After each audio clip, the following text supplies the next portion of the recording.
This is the IELTS listening test. You will hear a number of different recordings and you will have to answer questions on what you hear. There will be time for you to read the instructions and questions, and you will have a chance to check your work. All the recordings will be played once only. The test is in 4 parts. At the end of the test, you will be given 10 minutes to transfer your answers to the answer sheet. Now we shall begin. You should answer the questions as you listen, because you will not hear the recording a second time. Listen carefully and answer questions 1 to 5. Kingsbury College, can I help you? Oh, hello. I'm ringing to find out about one of your courses. Yes. Is that a daytime or an evening course? Evening. Right. I'll just get a few details from you, if I may. Fine. Could I have your full name first of all? It's Peter Wright. That's W-R-I-G-H-T. OK. And I don't need to know your exact age, but can you tell me which of these age groups you belong to? 18 to 25, 26 to 35, 36 to 45, or over 45? 18 to 25. Fine. And do you have a job, or are you a full-time student? I'm an accountant. I just do courses in my spare time for interest. OK. Right. And your address, Mr. Wright? It's 11 Forest Road. F-O-R-E-S-T? Yes. Is that in Kingsbury? Yes, it is. I'm just down the road here. And do you have a phone number? It's 992-471. That's my home number. I haven't got a work number. That's fine. We probably won't need it. Before you hear the rest of the conversation, you have some time to look at questions 6 to 10.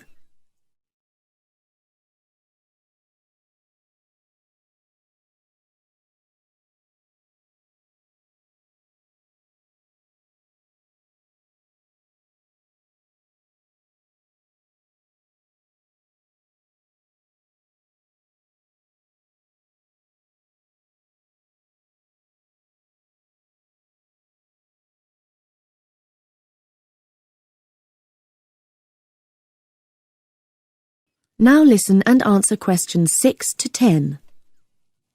Now, you want to register for a course. Yes, cookery. Do you happen to know the exact title of the course? We've got Thai cookery on Wednesdays, or Mexican cookery on Fridays, or... Mexican. I'd like to do both, but I'm busy on Wednesdays. OK. Well, you can always do the other one next term, I suppose. Now, do you know when it begins? Is it the 26th of March? That's right. And it's £45 in total. That's including the ingredients. How would you like to pay? Card? Cash? Can I send a cheque? You can, yes, as long as it arrives at least 1 week before the start of the course. OK. And I'll just give you a reference number, if you could make a note of it and write it on the back. Yes? It's CZ943. Yes, got that. Good. Well, there's just one last question. Do you have any special requirements that I should make a note of? Yes, there is one thing. I use a wheelchair. Right, so you need to have access for that. OK. Don't worry, your room is on the ground floor and I'll make sure there are no steps involved. We can always put a ramp in. Thanks. So, we look forward to seeing you on the 26th of March. That is the end of part 1. You now have half a minute to check your answers.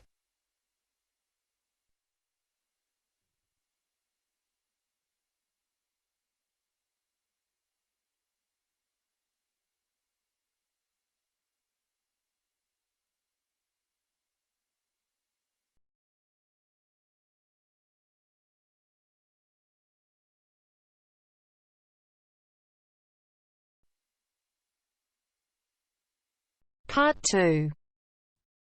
You are going to hear the director of the Leadership Council give his welcome address at a convention.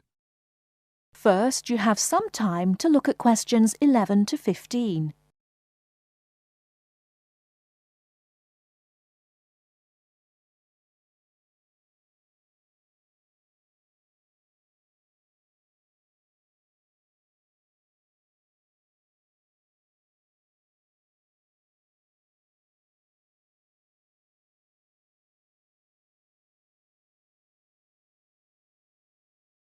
Now, listen carefully and answer questions 11 to 15.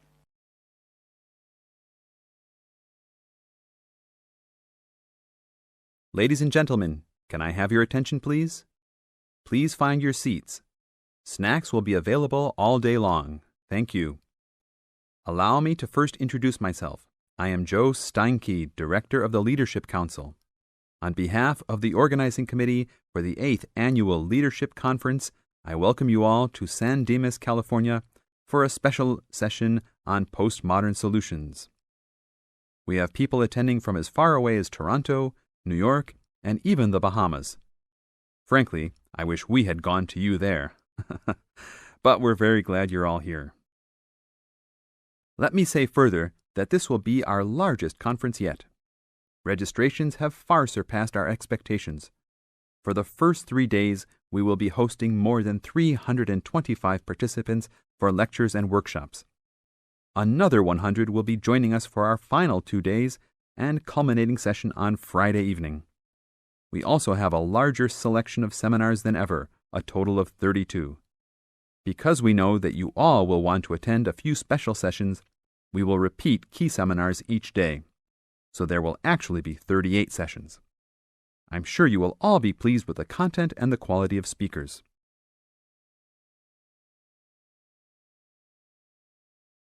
Before you hear the rest of the talk, you have some time to look at questions 16 to 20.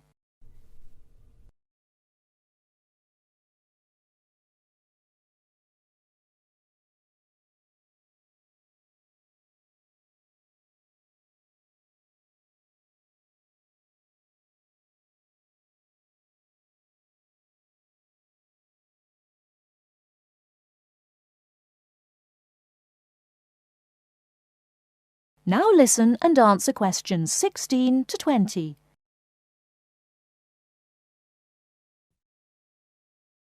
Now, for those who have opted not to take part in our bag lunches, there are a number of places nearby that we can recommend. We are located here in the Convention Center just across the street from the Harford Shopping Mall, and the place we most recommend is Vital's, which is just west across Queen Street on the opposite corner. Please be careful crossing both streets, however, as we don't want to lose any participants. If you're not up to Vital's, you can also get some Italian food at the Olive Garden, which is further down Queen Street and east on Danning Avenue, across from the police station. They have a great minestrone soup and excellent breadsticks, all you can eat. On the other hand, if you want some good old American food, you can head to Fuddruckers for some big hamburgers or to the Cattle Company for some fat, juicy steak. Fuddruckers is next to the Olive Garden, but the Cattle Company is back closer to us in the opposite direction of Vital's. Just go east out of the Convention Center across King Street. It's on the same side as the Convention Center, so you just have one street to cross. Enjoy. But also, please make sure you are back for the afternoon sessions. These will always start at 1:30 p.m. That will give you an hour and a half for lunch each day. Sessions will be over each day at 5:30. Now, regarding the schedules we've printed out, there have been a couple of last-minute changes. The session titled New Leadership Strategies will no longer be held in Seminar Room 1, but in the main ballroom. This session has garnered much praise and is highly recommended to all, hence the change to a larger room. Another session has been canceled. That session was titled Leading by Serving, and it was scheduled for Daniel's room. The speaker for that session, Dr. Mark Green, had to return home for some urgent health situation. We wish the best to Dr. Green and that all is fine with his family. Finally, the session titled Using the Arts and Media has been changed to the second lounge room, Lounge 2. Please show up promptly for sessions and sit towards the front of each room so that all seats can be utilized. Also, turn off all pagers, beepers, and cell phones. Drinks and snacks will be provided outside each room, but please be careful at your tables. Enjoy the conference. That is the end of part 2. You now have half a minute to check your answers.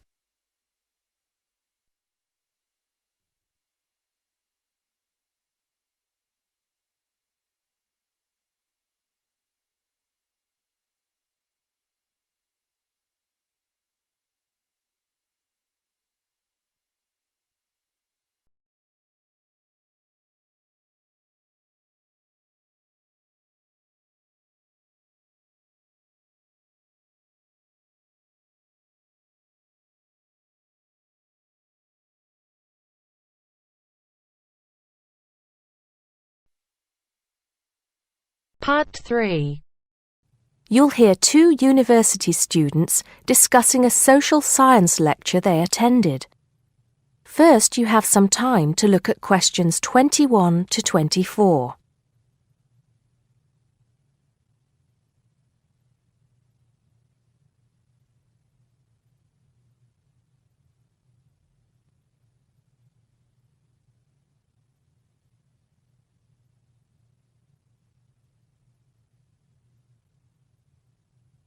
Now listen carefully and answer questions 21 to 24. Did you go to the first social science lecture yesterday? Yeah. Didn't you see me there? No. I was trying so hard to understand the lecturer. What didn't you understand? A lot of it, really. For example, he said we needed to study history as part of the course, but I didn't get why. You probably missed it. He said early on that we need to learn from our past mistakes. Right. But he also said we need to put ourselves in the place of our ancestors. Why is that? I think the point is that it's not enough to know how they lived and what they did. We need to know what they thought. I see. And I've written transferable skills in my notes next, but I have no idea what that means. If you study social science, you learn skills that you can use in a job. Oh, right. Is that all? Okay, but why is that? The point he made was that in studying social science, you use a flexible and adaptable approach to learning. Before you hear the rest of the conversation, you have some time to look at questions 25 to 30.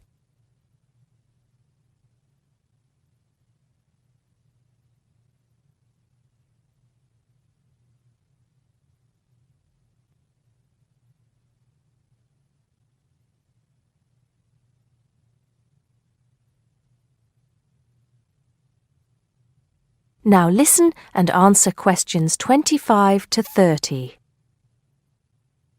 He also kept mentioning all the other subjects we will need to study as part of the course. I didn't write them all down, did you? Some of them.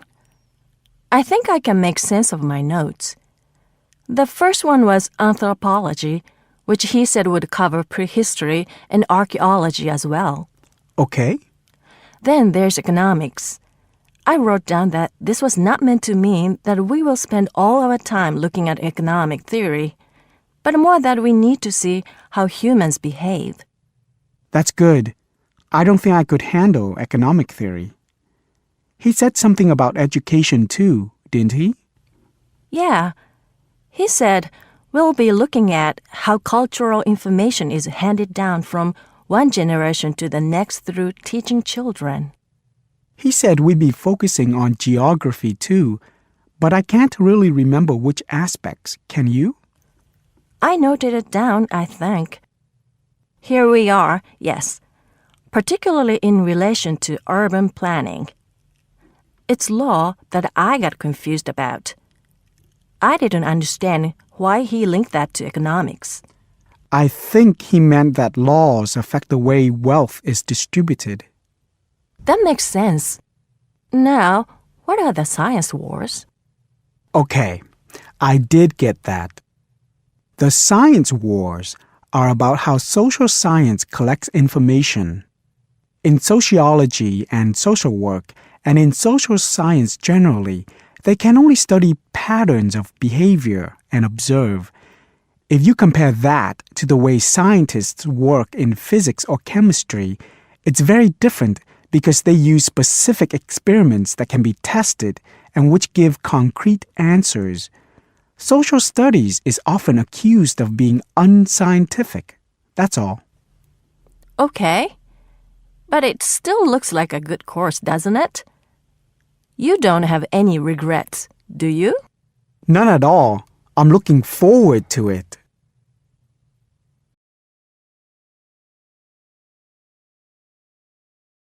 That is the end of part 3. You now have half a minute to check your answers.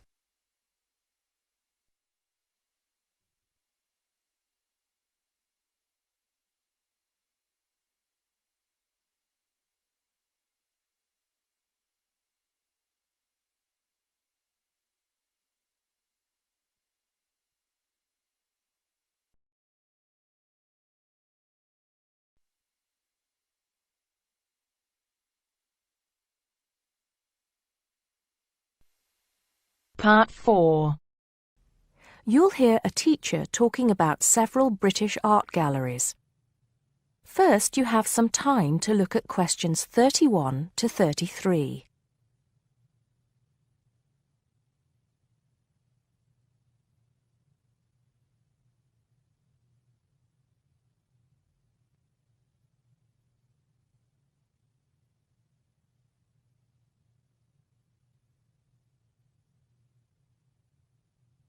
Now listen carefully and answer questions 31 to 33. Good afternoon. Welcome to the first class of V100 Art and History. The objectives of the course, as you will have seen if you've taken a look at the syllabus, include familiarizing yourselves with the vocabulary and language of art, learning about the basic elements of art and design, and finally, discussing historical periods as they pertain to art. The course will also give you the opportunity to visit some of the many galleries and museums that Britain has to offer. So, having said that, I'd like to spend the rest of today's class talking about 4 of the more important galleries that we will be visiting in the coming year. As most of you already know, or at least I hope most of you know, there are 4 Tate galleries in all. To begin, I'd like to tell you a little bit about the Tate Modern. Tate Modern is located in a very busy part of London called the South Bank. It's close to 2 world-renowned tourist attractions, St. Paul's Cathedral and Shakespeare's Globe Theatre. Now, interestingly enough, Tate Modern is housed in what was a power station built in several stages between 1947 and 1963. It was closed down in 1981 and reopened as a gallery in the year 2000. Tate Modern consists of 5 levels, with the Tate collection being shown on the 3rd and 5th levels. On level 2, the works of contemporary artists are exhibited, while level 4 is used for holding large temporary exhibitions. Since this museum opened, it has become a popular spot for both Londoners and tourists alike. And believe it or not, it doesn't cost anything to get in to see the collection displays. Before you hear the rest of the talk, you have some time to look at questions 34 to 40.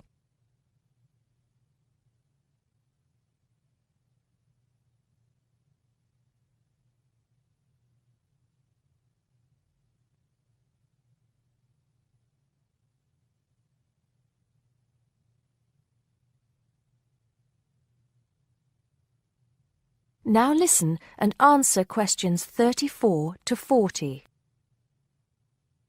Now, the second gallery I'd like to talk about is Tate St. Ives, which is in Cornwall.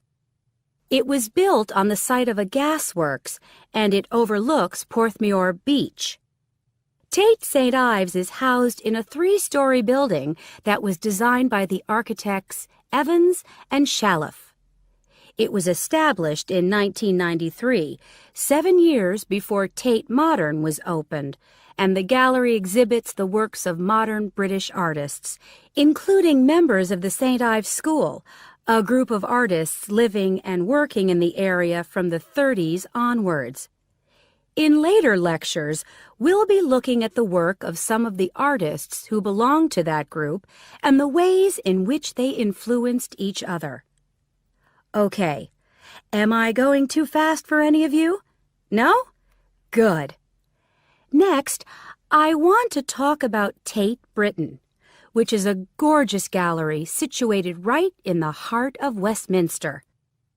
Tate Britain was the first of the 4 Tate galleries to open, and it was established in 1897. It was built on the site of an old prison, and when it first opened its doors, it was called the National Gallery of British Art. Later, it became known as the Tate Gallery, after the man who founded it, Sir Henry Tate.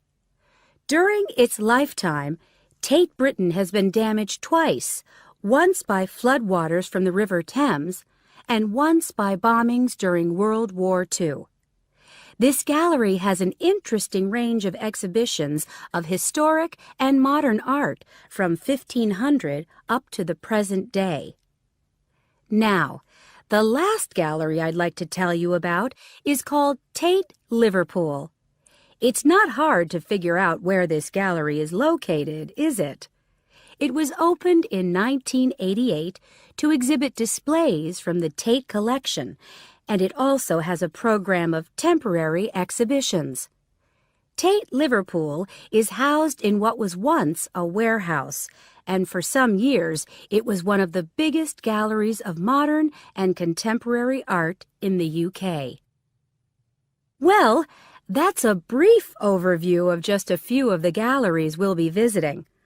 I'd like now to look in a little more detail at what you can expect to see in each of these galleries, starting with Tate Britain. That is the end of part 4. You now have half a minute to check your answers.